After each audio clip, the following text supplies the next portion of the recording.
واتساپ گایز، سلام، حسین تیدیو هستم. خوش اومدید به این ویدیو.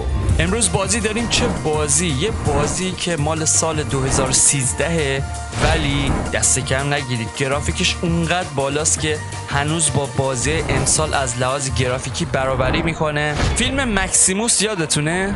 درسته، در مورد یه فرمانده است که همرزماشو نجات میده ولی در آخر فیلم خودش میمیره. بازی امروز در مورد یکی از فرماندهان ارتش رومه به اسم ماریوس تایتوس که قراره با بربرها بجنگه و امپراتور خودشو به جای امن برسونه، ولی در طی این داستان پدر، مادر و خواهر خودشو از دست میده. بریم ببینیم که گیم پلی این بازی چه شکلیه. خب رسیدیم به شروع بازی. اینجا امپراتور روم رو میبینیم که کاخش داره رو سرش خراب میشه. امپراتورش ترسیده و داره فرار میکنه. احتمالاً داره دنبال سربازا